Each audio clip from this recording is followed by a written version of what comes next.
Okay, if you will, please silence your electronic devices. And I thank you. This is a regular session, a general meeting. Of course, it's been a while since we've had one of those. Roll call.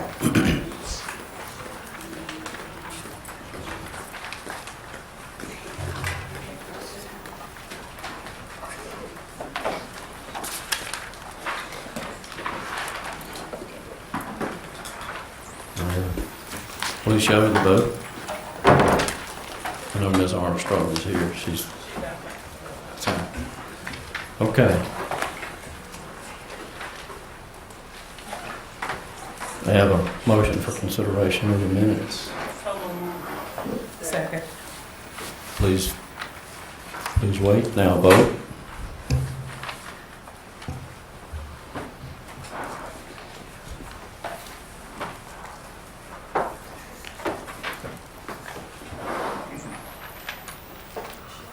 Show the vote. Dr. Dawkins, presentation. Thank you, President Ramsey, members of the board, and members of the audience. Our presentations and recognitions will be handled by Mr. Monero, and we have several outstanding students that are on staff tonight. Yes, sir, we do. Thank you, Dr. Dawkins. Dr. Dawkins and Board President, if you could please come forward. We do have a few students and staff to recognize. We do want to thank the students and staff for coming out not only during your summer but also during this weather because we do have some outstanding students and staff to honor this evening. Our first that we will go ahead and recognize is a Captain Shreve student who won the Dale Hawley National Leadership Award. And we are looking for Brooklyn Brown. Has Brooklyn made it yet, Ms. Gosen? Haven't seen her yet. Okay. Would you be so kind to accept for her? Okay. And if she shows up, we'll go ahead and we'll get her in front, okay? Brooklyn Brown, Captain Shreve High School's Student Council President, was awarded the Dale Hawley National Leadership Award at the Louisiana Association of Student Councils Convention held at Sulphur High School. The Dale Hawley Award is the highest honor a high school senior can receive from the National Association of Student Councils. And the conference is held at a different high school in the state every year. And I know that Captain Shreve is honored to host the convention in 2015, I believe.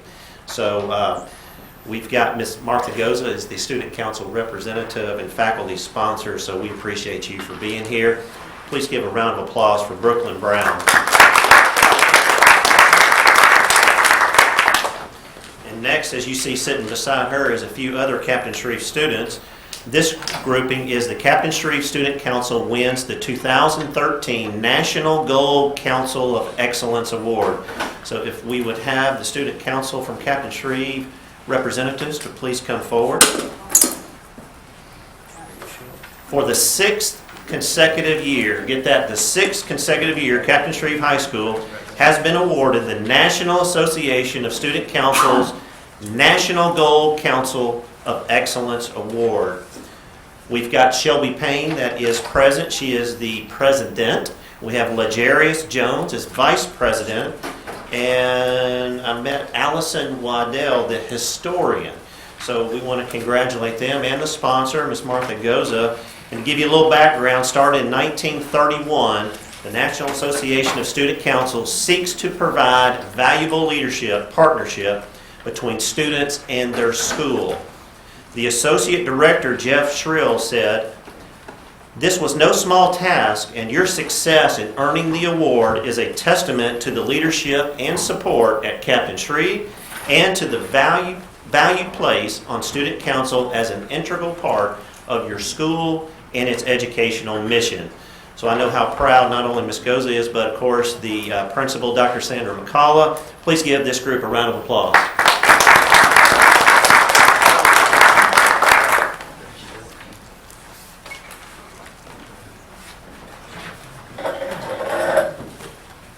And I know the board members, Legarius, love to shake your hand and congratulate you. So please make your way around.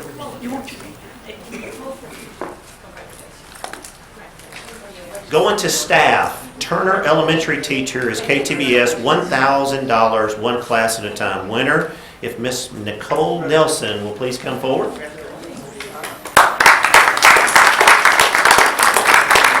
Congratulations to Miss Nicole Nelson. Ms. Nelson will be partnering with other teachers at Turner to start partner reading. Kindergarten and third grade students will be participating in this program. Ms. Nelson used her grant money to buy the books that these students will be using for the reading program. So we want to thank Ms. Nelson and what you do for the students at Turner. I know that you have Mr. Washington, your principal here. Any other members supporting Turner? If you'll please stand and please give a round of applause.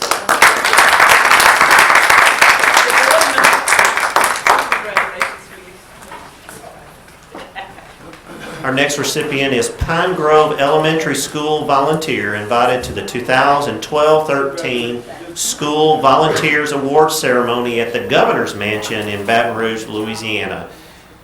Miss Sharon Wiggins, if you are here, please come forward. Sharon Wiggins. And how about Kim Burton? Are you here? Because I know that Apple was supporting this.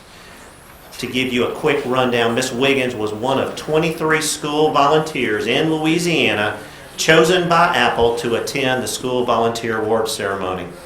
So if anyone knows Miss Wiggins, let's please give her a round of applause.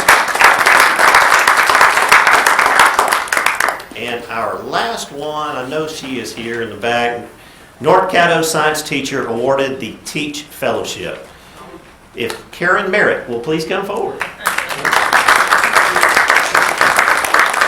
The Teach Fellowship is an acronym, Teachers Educating Across Cultures in Harmony. And Miss Merritt was one of 12 teachers across the country and the first from Louisiana to be awarded this fellowship. This is a cross-cultural exchange program, and the objectives are focused on STEM. They are aligning the United States and the Arab education initiatives to STEM, and maximizing human capacity development while working with declining education budgets, and also to develop new insights and strategies to prepare educators for teaching a diverse student population. So we want to congratulate Ms. Merritt on this wonderful fellowship. We got a few people in the back supporting her. If you'll please stand, we'll roll ahead and give you a round of applause. Thank you for coming. And that, again, is our board recognitions.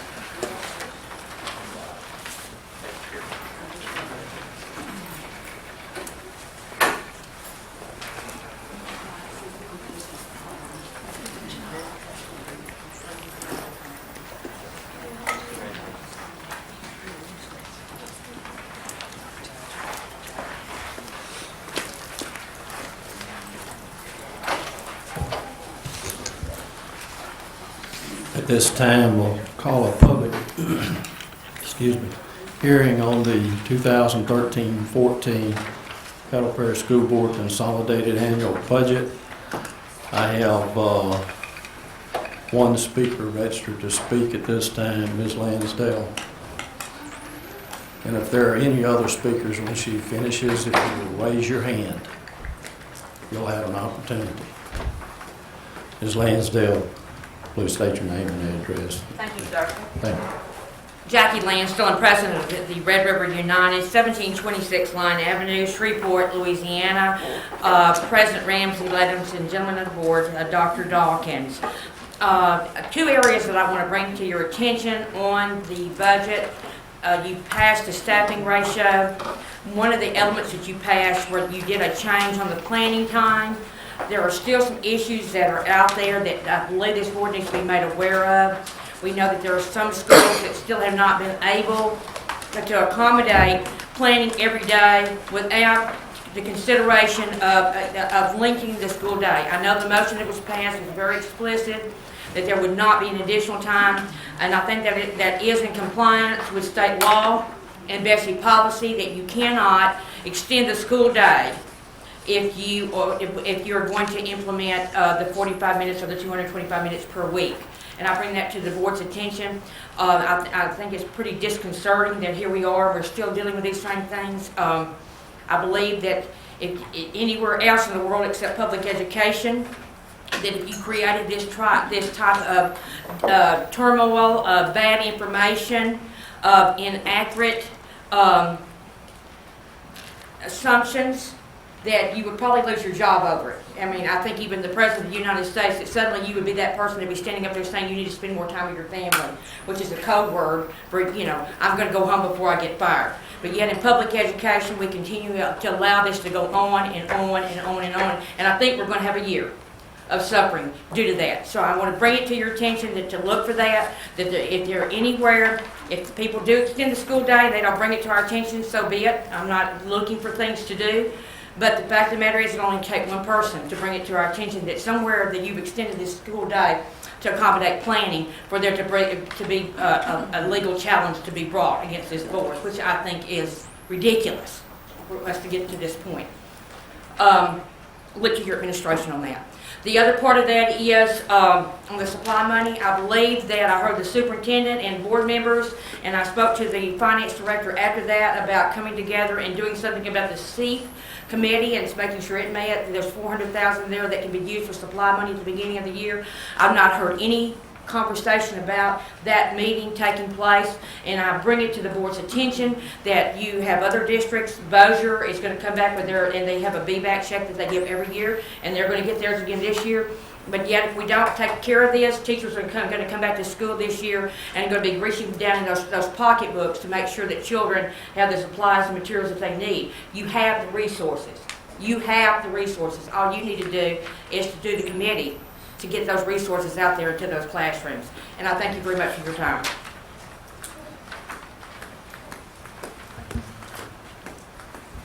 Are there any other speakers that wish to speak during this public hearing on the consolidated budget? Okay, seeing none, this hearing is closed. That brings us down to the visitor section. The Caddo Parish School Board welcomes your input and comments during the visitor section. When your name is called, step to the microphone and make your remarks to the entire board.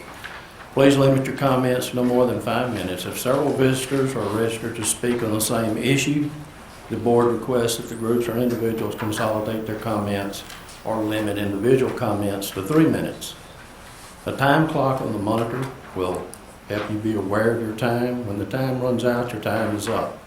It is the board's policy not to respond individually to members of the audience. When appropriate, the board may refer concerns to the staff to be addressed.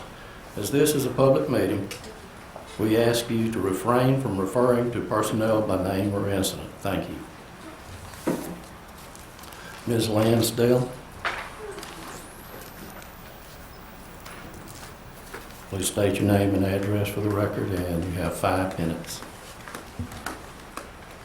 Jackie Lansdale, president of the Red River United, 1726 Line Avenue, Shreveport, Louisiana. President Ramsey, ladies and gentlemen of the board, Dr. Dawkins, the beginning of this month, Red River launched its principal report card. It's principal's report card, not a principal report card. It's principal's report card. A survey for educational professionals to evaluate their administration. The purpose is to honestly assess our school environments. Are they positive? Are they negative in determining the health in the school setting? Are we creating an environment where teachers and school employees can thrive? Are we maintaining an environment free from professional bullying? Are we willing to listen to the best practices and learn from our mistakes? From the moment that the survey was published, our office was flooded with responses. The results spanned the spectrum from glorious praise to the quasi-profane. Let me highlight a few positive remarks for you. Under quality of work, she works non-stop to try and make teachers feel comfortable and happy each day. When children become challenging and non-compliant, she removes students and helps to try and meet the needs of all concerned to the best of her ability. Oftentimes, her hands are tied because of standards set for schools that use in-school suspension and out-of-school suspension. That's a good one. That was an elementary school. One of yours? Under communication, he is careful to let us know every bit of new news and to ask for our input. That's yours too? All right. But then of course we had those that probably we would say were not so good. These are yours, okay?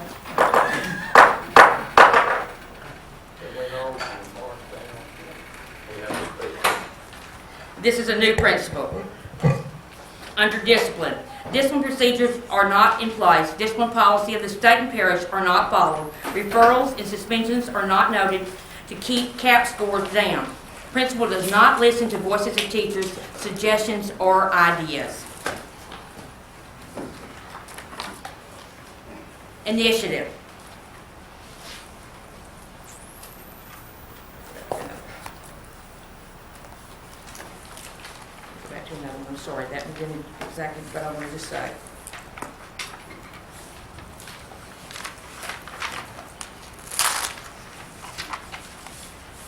Here's a good one.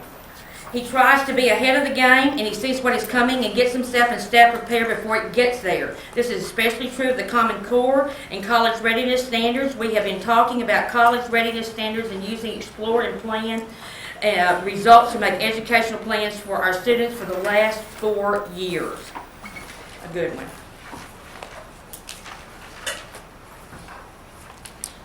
Another one. Always at school until 9 at night. Never ask anything of her teachers that she is not willing to do herself.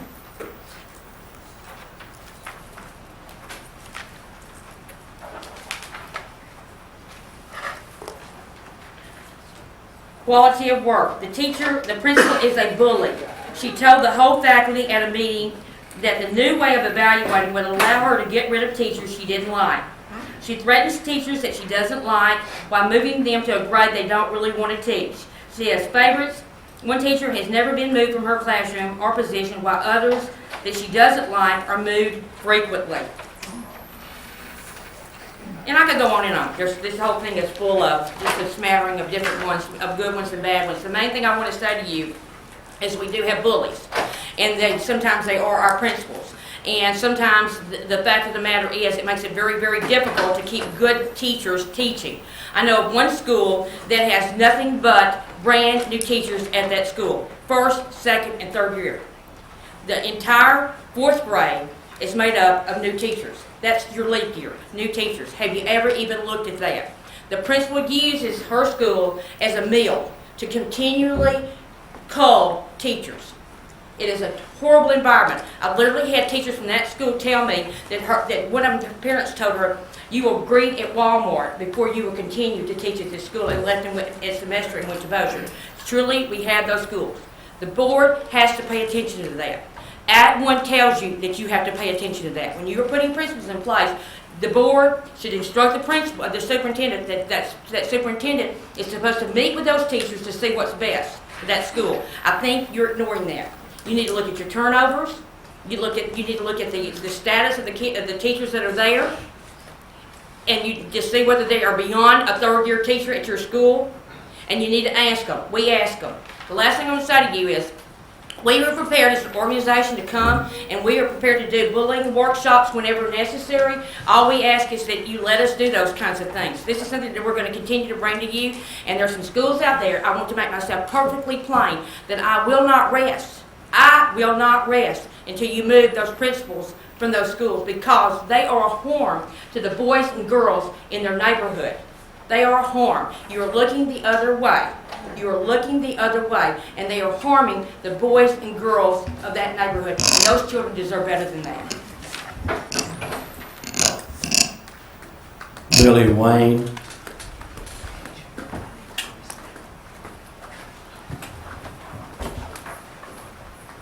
Mr. Wayne, state your name and address for the record, and you have 5 minutes.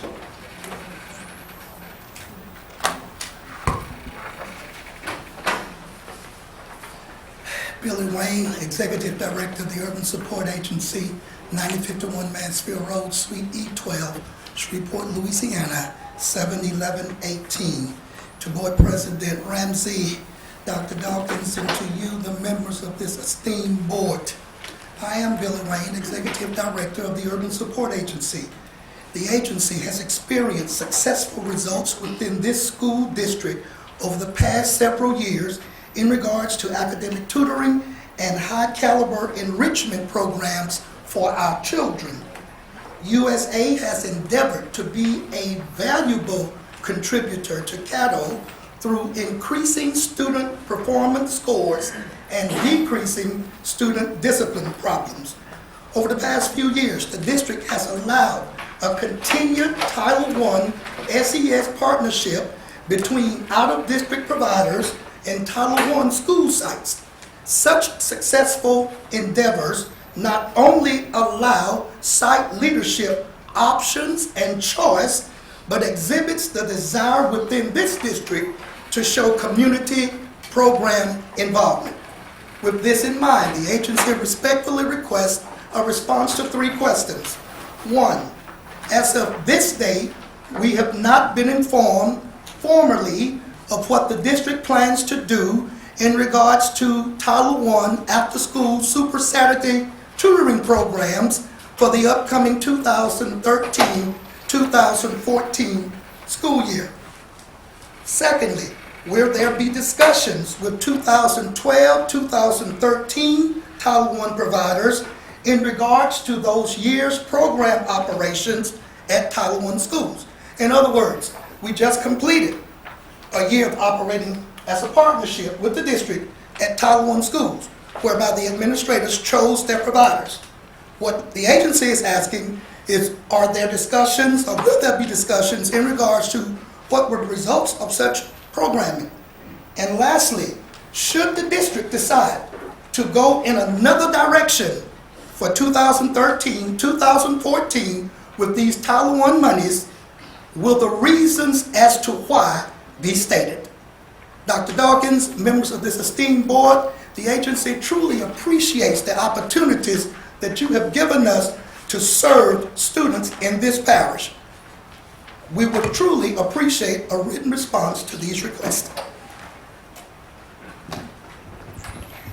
Dr. Dawkins, can you take care of that? Thank you.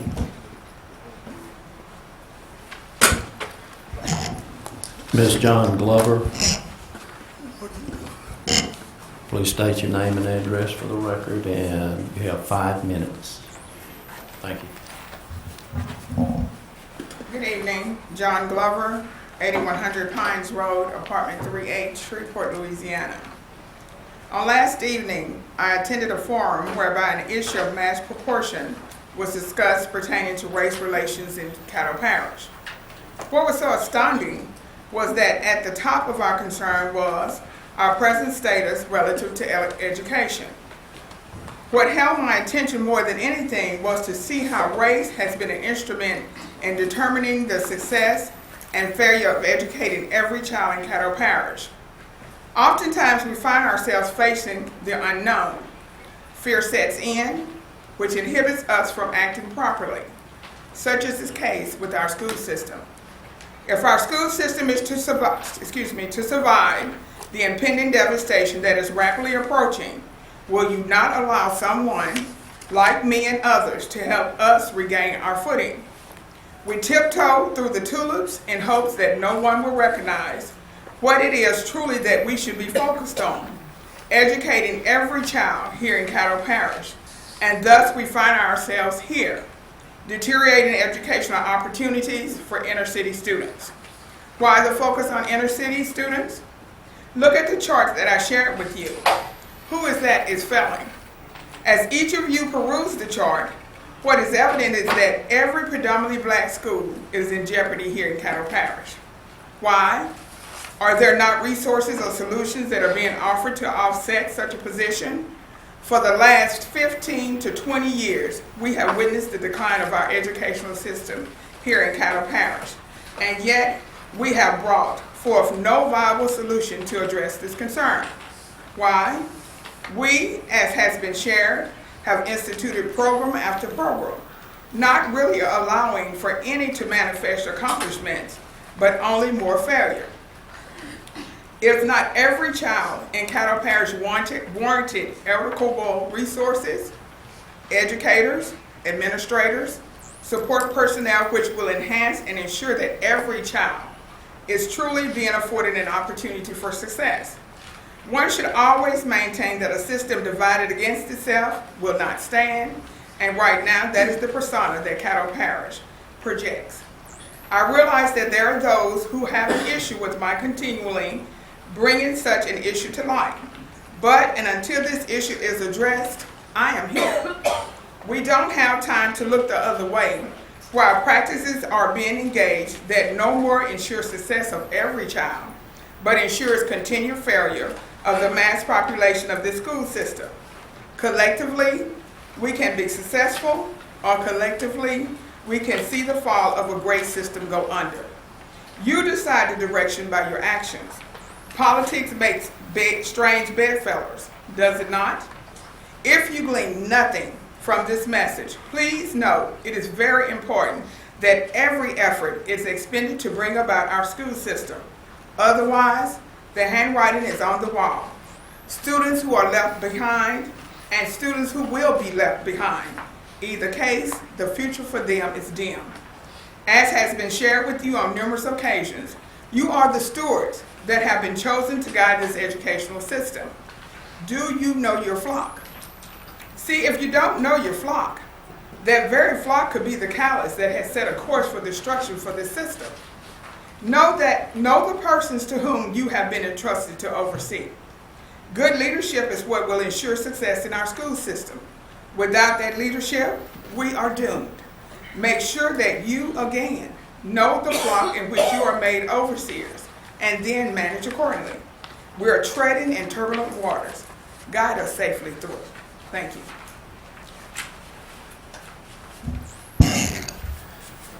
Abby Adams.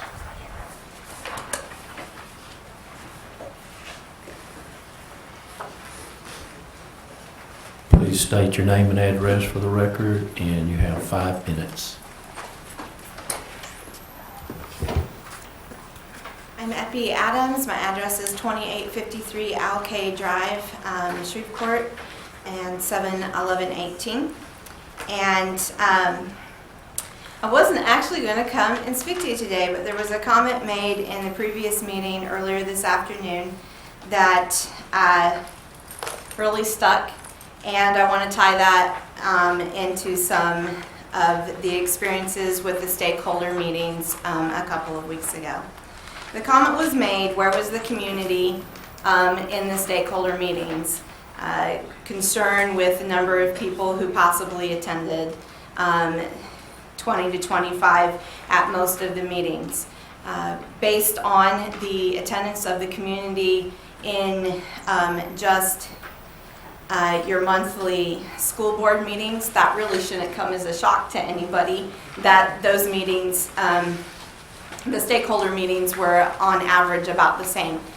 That being said, we were told in one of the meetings that one of the meetings had probably the smallest number of people but had the most lively discussion, and one that went well over the hour that was allotted. So even small amounts of people have lots to say. So what I want to speak about is community outreach. One thing that I noticed in the two that I attended, one for my that was at Southwood, which is the school district that I live in, and the one up here at the school board. At both meetings, people wanted to speak.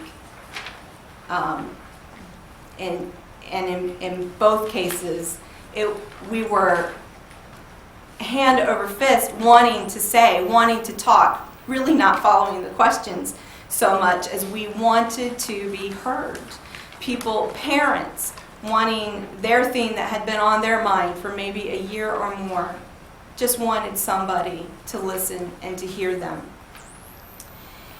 The nice thing about those particular meetings was that there was a give and take, that a person, a member of the community, could state what they wanted to say, and then follow-up questions could be asked of the facilitator. So it isn't a question of where the community is necessarily, but maybe it's an issue of trust between the community and the school board. Some possible solutions, and I know some of you are already doing them, of course, to have more less formal meetings with your community, town hall meetings, panel and roundtable discussions, and facilitated discussions. People are more likely to speak at these meetings, but not necessarily.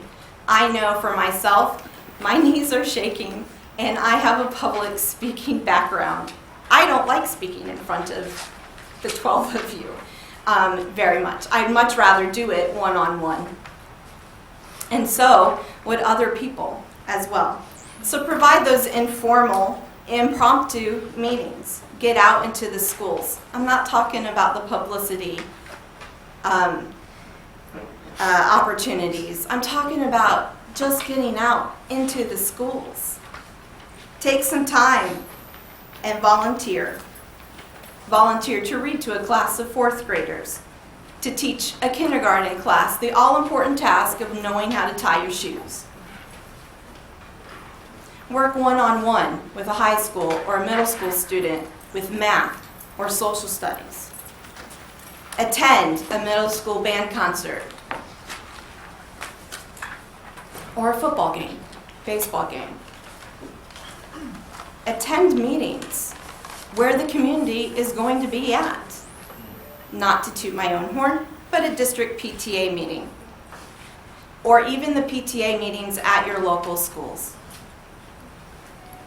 Informal settings allow for impromptu communication with students, parents, faculty, and staff. Over and over again from Ms. John and from Ms. Lansdale, even tonight, get to know your community. And when you get to know your community, perhaps you may also regain the community's trust that what we say really matters to you. Kudos to those of you who are already doing some, if not all of these things. And if you're not, I hope that in the upcoming school year, you will strive to reach out to the community. Thank you for your time. Glenn Davenport. Please state your name and address for the record. You have general talk. Is it budget or? It's a concern I have. Okay. 5 minutes. My name is Glenn A. Davenport.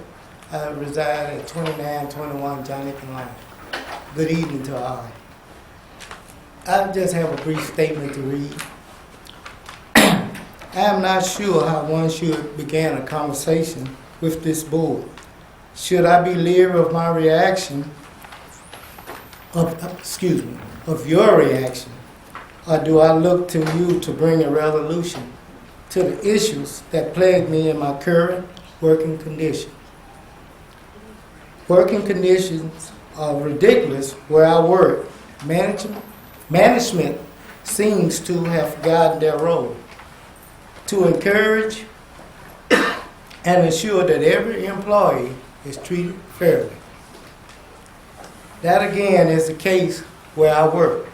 Do I need to share with you all in this venue my discontentment with my present situation? Do I trust you to address my needs and concerns? What shall I do? I ask that question of all of you. Thank you. Dr. Dawkins, can you look into that situation for me?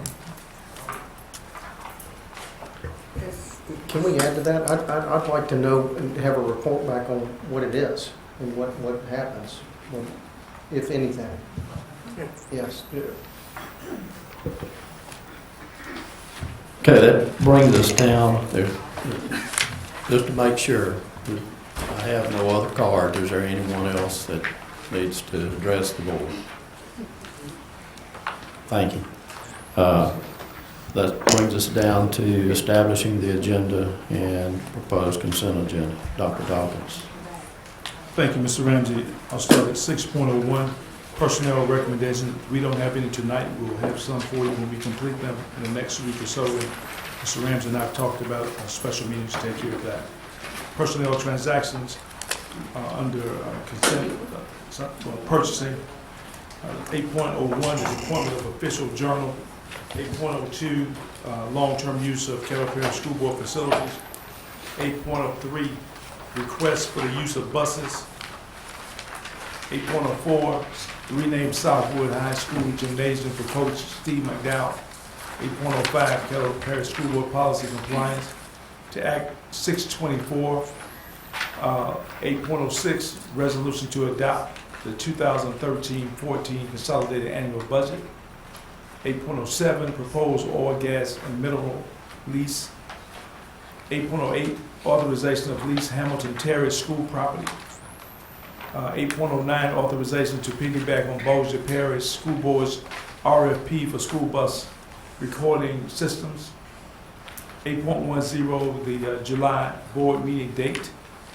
8.11, resolution providing for canvassing the returns and declaring the results of the special election held on May 4, 2013. 8.12, request for level 4 grievance hearing, and that issue has been resolved. 9.01, I do have a superintendent's report for you, and that's it.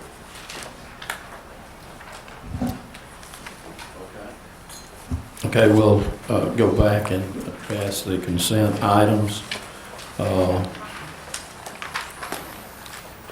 7.01, consent. Okay.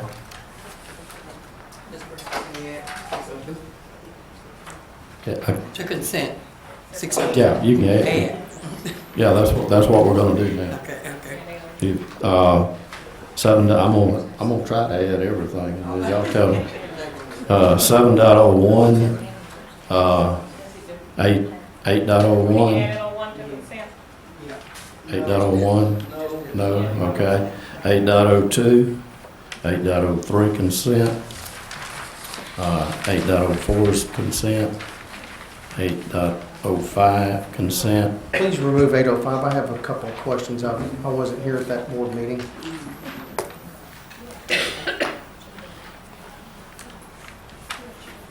8.06 consent. No. 8.07 consent.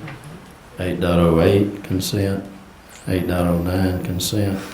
8.10 consent. 8.11 consent. Yes.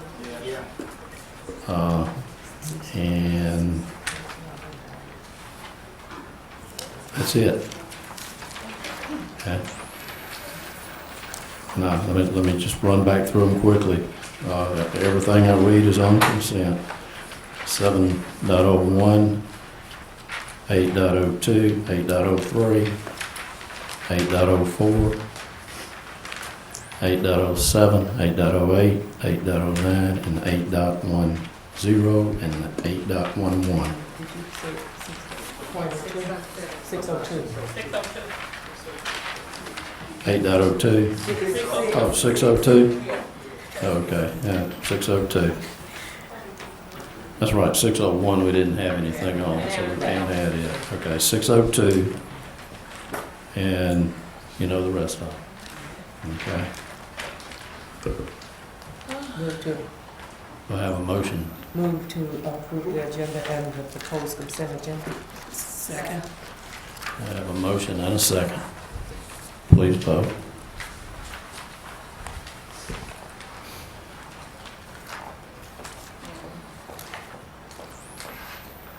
Show them. Okay. That'll take us to 8.10.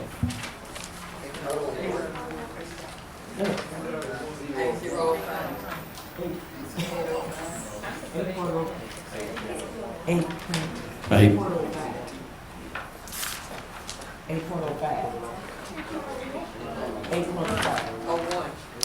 8.01, we didn't approve. He pulled it. Oh, I'm sorry. Yeah. Hey, I'm still driving this boat. Yes, sir. I heard it. Okay, trust me, he pulled it. All right, do I have a motion on 8.01?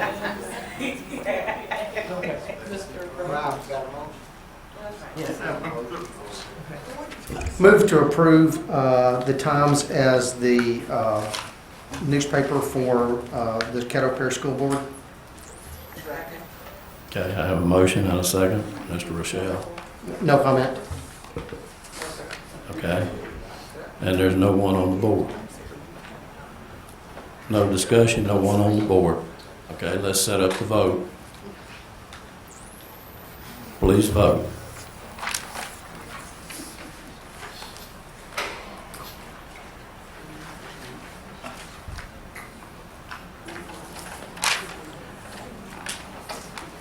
Ms. Green, please show the vote. Okay, now we go to 8.05. 8.05, do I have a motion?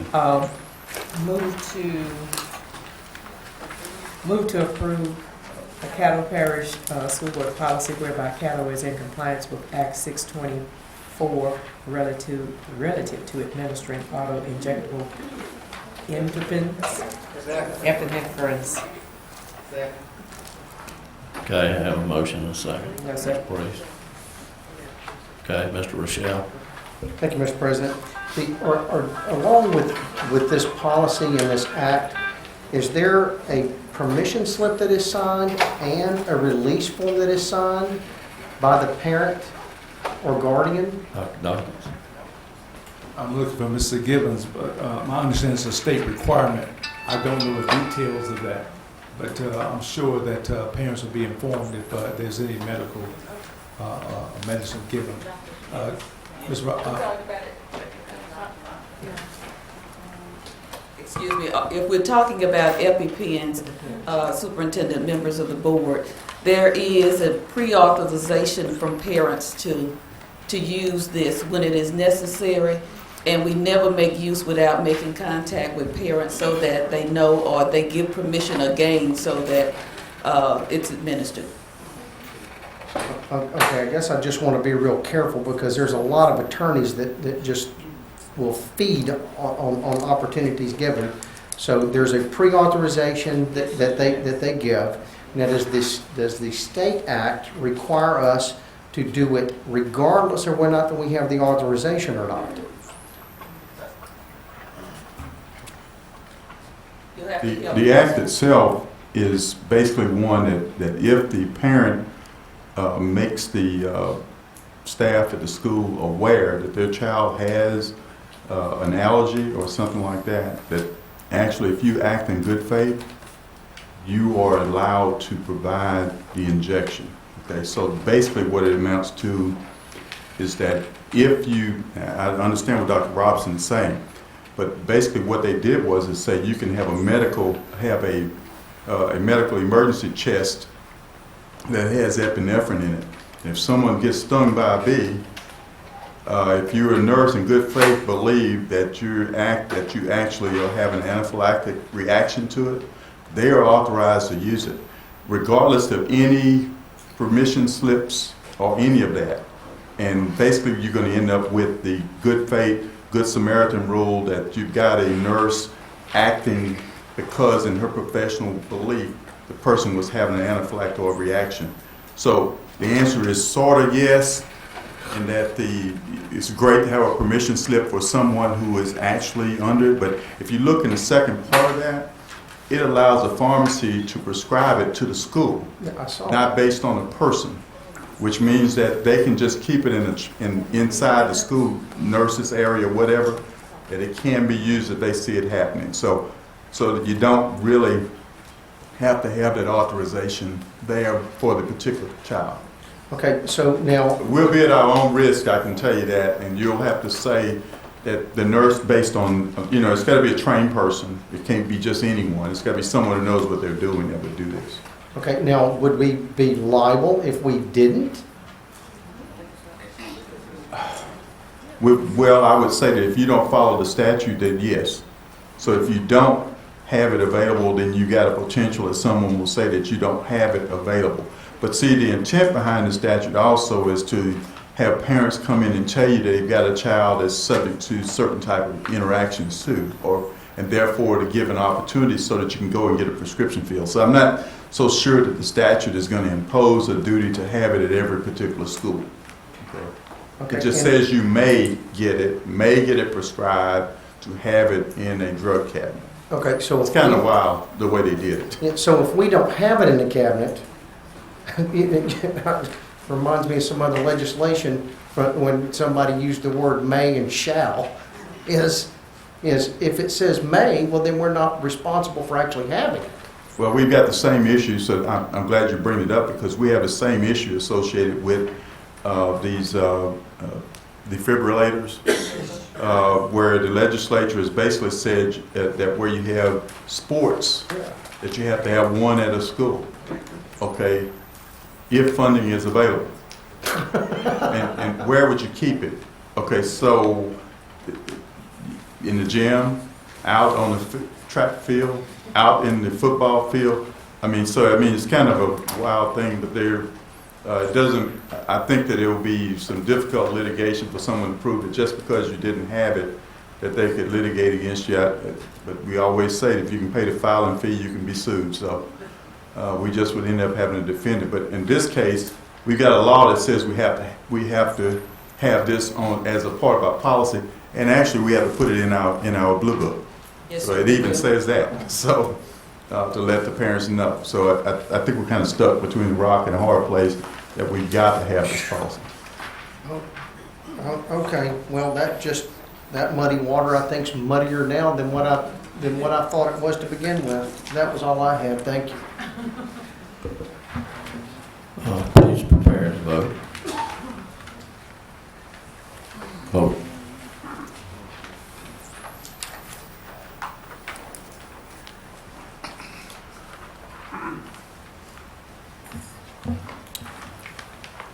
Okay, that takes us to 8.06.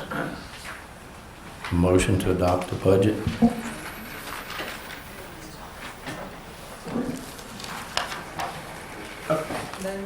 Mr. Hooks, Miss Armstrong. Ms. Priest, It was Miss Armstrong. That was me. That's Miss Armstrong. okay, Ms. Armstrong,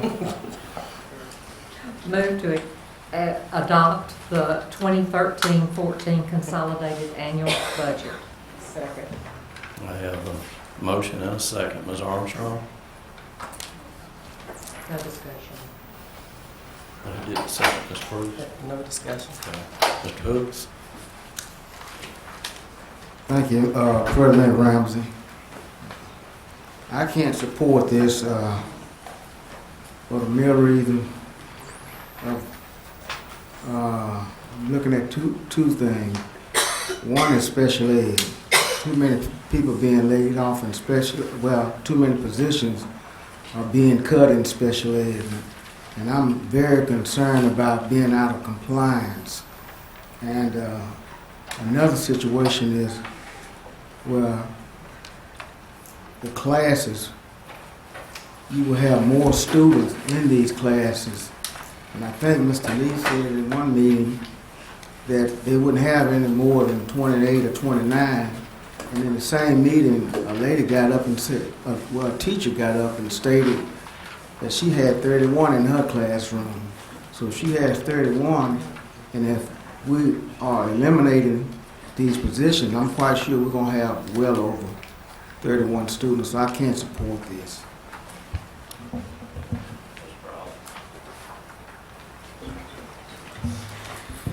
I too cannot support this because of the way it came about through our policy changing. One, the modified block. I think that in good faith we are asking principals to do something that cannot be done and follow the guidelines of our teacher-pupil ratio and fairness to our teachers. We are balancing our budget on the backs of the classroom, increasing the teacher-pupil ratio in grades K1 and 4-5. I'm also concerned about this finding the reading specialist positions, because I remember 2 years ago, our big push was no child was going to get out of 3rd grade without being able to read, and we were going to hire all these reading specialists, and if they didn't have it through a college, then they were going to be trained here. And then we never got a report that said, oh, well, we didn't hire them. So, and I guess we couldn't find them, we couldn't find people to train, whatever. We just didn't, we had 8 openings that we found. So I cannot support this budget. I think we went about it totally the wrong way. Thank you. Mr. Ron, I call for the question. Second. I have a second.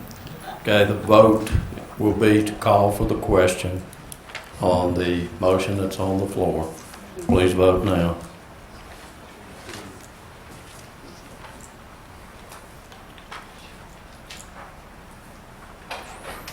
Show the vote.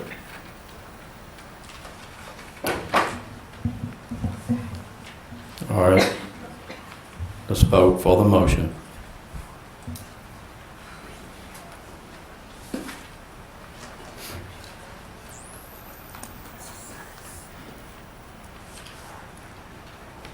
Show the vote.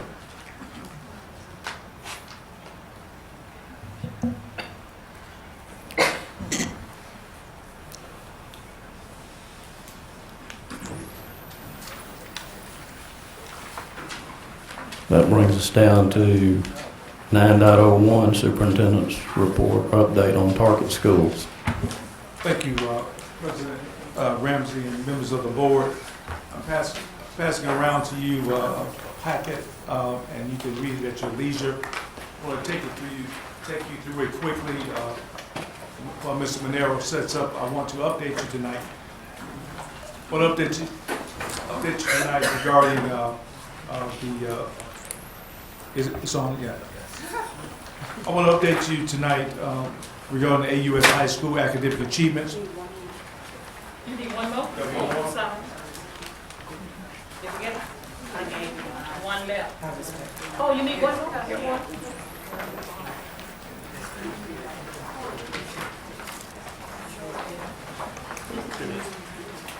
Go back to the first slide, please.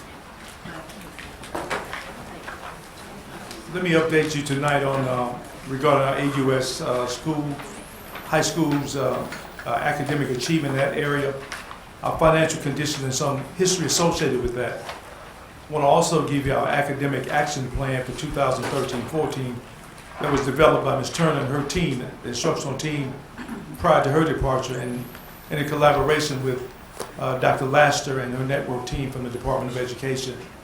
Finally, I want to leave you with our Vision 2020 recommendation from 3 years ago. For those who didn't, I think we had a long-range plan. We kind of see it differently. So let me start with the first slide. The first slide is academically unacceptable schools and board members. We can discuss this tonight or whenever, but this is information I think you ought to have as you make this transition. One is information regarding the 4 high schools that are prominently talked about. And you can see the information, the names of the schools, their current performance score, and in the year they entered AUS status. Some of them have been in for a long, long time, and some even before this. So I want to bring your attention to that. The second slide you have, I'm going through this pretty quickly. The second slide you have shows a composite of where the schools are going in terms of their achievement. Each school, except for one, has shown gains every year, every testing cycle, and you can see some are pretty close, and we expect them to come out when the scores in August. We fully expect Green Oaks and Booker T to come out, and there's certainly some changes in place at Fair Park and Woodlawn that we think will bring them up pretty quickly. So you'll see the steady progression that has occurred over the years for these schools, particularly over the last couple, 3 years. The third slide, everybody with me? Yes. The third slide is Caddo Parish District School Performance Scores, and this is the overall district school performance scores. We went back 10 years, and you see it's divided into 5-year segments. The first 5 years, you can see the scores around 82%, and you see the last 5 years, from 2008, the steady progression of scores as well, and we're getting close to 94% as a district, as district-wide. I want you to have that for your information as well. I'm moving on to the next slide. The graduation cohort rates, I want you to see those as a district as well. We went back to 2005, 2006, and you can see there's an up and down there. In 2009 and 10, we took a dip. For the last 2 years, we've gone up. And I think the state is around 66, 67 or something. So we're closing in on where the state is in terms of graduation cohort rate. And Woodlawn was recognizing for their increased cohort graduation rate. Let me call your attention to the next slide. The next slide is the Caddo Parish General Fund balance. And we've given you a 10-year look at our fund balance and want you to look at the numbers. And Mr. Lee, thank you for preparing these for us. And our fund balance in 2003, $17 million is a total fund balance. In 2008, when I started, it was $62 million. And now in 2012, we haven't finished this year yet, it was $56 million. You see the asterisk below where we transferred $11 million from reserves from the general fund balance to fund our OPEC trust. And you will see that had that not happened, we would have been certainly exceeded almost be close to the 71 million. Just wanted to call your attention to those who say that that the board has been spending money recklessly, and we disagree with that. And so certainly you can follow the history, and we're in pretty good financial shape in terms of where we started and where we've been over the last 10 years. The next slide is one that looks at the MFP participation from the state, and some of you know that they withheld the 2.75% participation from school districts, and they're just starting back. So it's 5 years of dollars, and you can see the ups and downs for us over the last 3-4 years, and so that we lost money there. Mr. Lee has some specific numbers for that as well. The next slide is one I think you should be particularly interested in as well, is the number of students who are enrolled in our school district, and you can see the steady decline of the numbers of students, again, from 10 years down to this date. The next slide is the OPED funding history, and that 14 million is included in the previous number where I talked about total fund balance. So this is not anything different, but I want you to understand that had we chosen to not do that, certainly our fund balance would be much healthier than it is today. And these numbers again are numbers that Mr. Lee can make available for you if you need more explanation. The next slide, targeted school costs. The board approved and requested and approved that we go after these schools to keep our schools, to improve them. And you can see that 13.5 million in incentives and RSD costs, 350,000, and another $1 million in program costs. 15 million again, had we not had the challenge and not sought and gained approval from the board for keeping our schools. There's another 15 million to the budget. So for those who are looking for dollars, they can find them in that 15 million or so. The final piece of information is a financial risk management assessment that comes from the Department of Education. I think it speaks volume about Mr. Lee and his staff and the whole stewardship of the district under your stewardship and guidance. You can read through this at your leisure, but you will see it's an outstanding report from those who check the balances and dollars for school districts. I think it says an awful lot about the leadership of the Caddo Parish School Board and the staff that's made this work and happen. Again, it speaks to the financial health of the district and how we are viewed in the state, and you'll see most of the checks, almost 99% of them, are very, very positive for us, so we're proud of that. Moving on to the next slide, next packet of information you have It's a Caddo instructional action plan. This was developed again by Ms. Turner and her team, and some of them are here tonight, in cooperation with the network team that serves as part of the state. This is our action plan moving forward. It's approved by the state. It's not Gerald Dawkins' action plan, it's the district's action plan, and it transitions over to whatever has to happen next year, especially given all the school reform that's going on. So this is in concert with Common Core and the assessment that goes with that. All of this is part of that. The staff, teachers, staff, administrative staff have been involved in training for Common Core. We've had teacher leader training, and tomorrow we have the second session here at Magnet High School. Teacher leaders from each building, I think 2 or 3 from each building, will attend the meeting. They attended meetings in Lafayette from around the state, and we have outstanding teachers who will be leaders in making this transition as well. And this describes their work and the work we're doing to ensure that kids get great instruction, and that our teachers are trained and our staff is ready as well. You can read this at your leisure, and again, this is the work that's being done. You should know that Ms. Woodard, Ms. Gallup, and Ms. Edwards will lead the efforts in the instructional department in the interim while until that position is replaced. I probably will not make a recommendation to put a chief financial officer, chief academic officer in. That could be left to the next person. And but these people are able and will get us through this transition. They know it, they love it, they live it. They've been part of this whole thing. The final piece for you is just to refresh your memories. It's the recommendations from Vision 2020. It was a plan that would have saved over 3 years about $24 million had we fully implemented it. And also the next phase is a proposed facilities recommendation. And for those who recall, we had at least one high school to go offline. There were those then who opposed it, and some of those same folk today are those who are advocates of closing. So we don't know where people are coming from, but we do know that people change voices from time to time. But at least this is baseline information that can be used for the next person and the board as you move forward. So in the last article is again information about the Vision 2020. For those who did not think there was a plan in place, that the team had not put a plan in place, and certainly we beg to differ. And so we share that with you for your reading, and we hope it provides baseline for the transition to the new leadership of the school district. That completes my report. Thank you, Dr. Dawkins. That gets us down to unfinished business.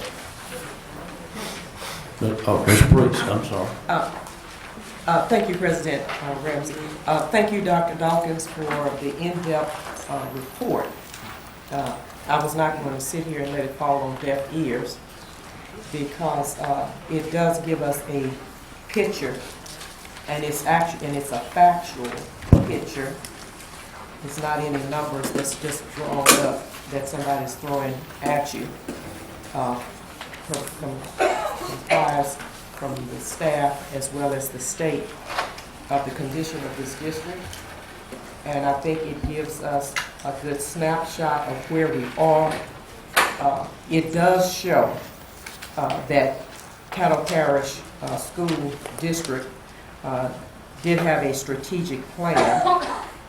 Part of that plan was implemented, part of it was not implemented. So I appreciate the report that you gave us, and it does show that we were not just moving around on autopilot, as some would have you to believe or say. It was a plan, whether people like it or not. I appreciate you for having and presenting it to us. Thank you. I'd like to also thank Dr. Dawkins for the in-depth report. But I'd like to know if this will be open, would this report be given to the public?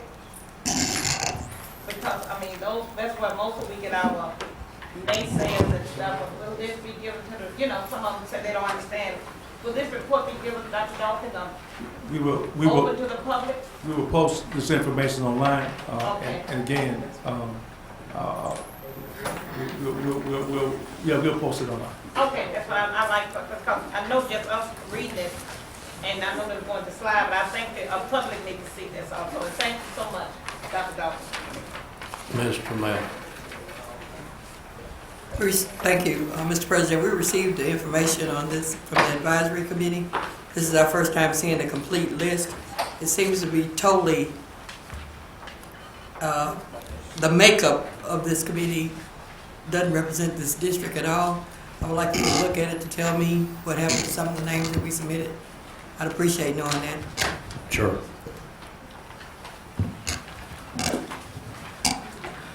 Any other unfinished business?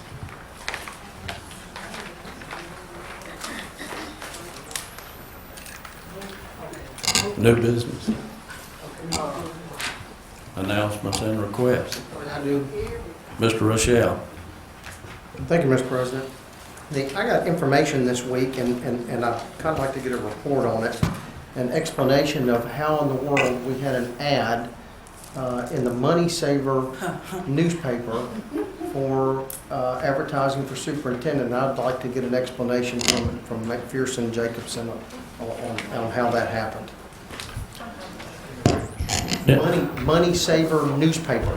Mr. Monero is familiar with that. Would you like to provide that explanation? You can't answer it right. You can't answer it right. Oh, I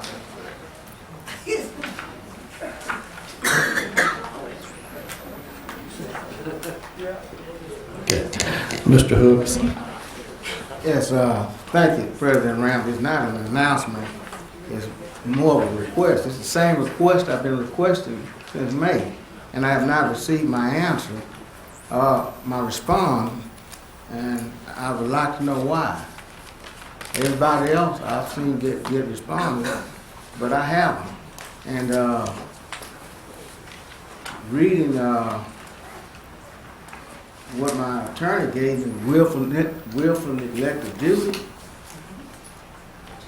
That could be insubordination. I haven't received anything, and my questions are just plain and simple. All I wanted to respond, and I've only gotten to respond to one of my requests. Can you give me a copy of your request that I'll? Now, Okay, you just passed it? Okay, well, we'll take care of that. Ms. Crawley? I wrote it down. Mr. Wayne talked about the Title I and the after-school programs, and he wanted a written answer as to whether or not we're going with them. Could you supply that to the board as well? When we give an answer to a group, I'd like to be aware of it. So just let me know what the decision was there. And I think I heard you talk about that you're going to give an answer to the gentleman who's an employee. So the board, I'm asking that the board get that in writing as well. I also would like, Dr. Dawkins, I asked for a superintendent report in that I want to see how this scheduling, this modified block scheduling is working, at how some schools have it and some schools are having more trouble. How is it going to work out, and assure the board that all the things that are best for the students are being followed, and yet it is going to work and they are able to get the scheduling together, please. Thank you. Ms. Green, I accidentally knocked you off the board. Do you have a? I think you purposely did it, but it's okay. This superintendent's hotline, I want to know exactly how that works and how we respond to the people that call in. And I also want to know, if a person calls in, is that information supposed to be confidential? Because I've been hearing some things that are definitely not good. And we definitely don't want to embarrass ourselves anymore. And Mr. Rochelle, I definitely agree with you this money saver thing. It's all over Facebook. And I think we Well, really let's quit talking across the way. You have. Yeah. Well, to add on what he was saying, we really stepped in it. Thank you. Mr. Rochelle? Thank you, Mr. President. I'm sorry, I meant to ask this one. A few years back, we named the field at Uri Drive Middle School after Coach Tom Knox. And I had it in my request, and I saw the request and the recaps, and the responses. I didn't see any responses on any of them. Hang on. I'm looking online, and mine had no responses. Okay. Well, okay. Well, there it is out there. I'm throwing it out there again. I looked and didn't see it. Mr. Mail? If I wanted to do a thank you, is this the time? A thank you. Okay. To Mr. President, Dr. Dawkins, I would like to thank the staff for helping us with the setup for summer camp for the CDC. It turned out to be a great adventure. We are housing 92 students from Caddo in our program, and it's really turned out to be an excellent affair. I think the kids will learn a lot, including cooking. Thank you.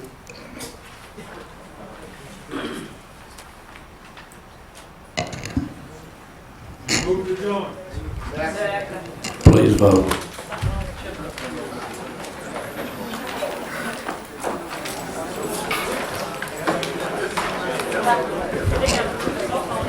No, wait. We're waiting to vote.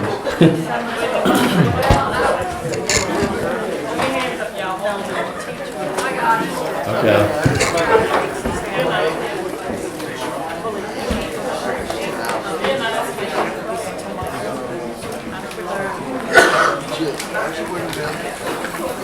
Well, y'all want to stay? We all agree. Okay.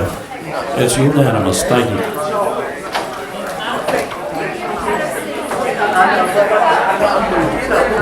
Thank you.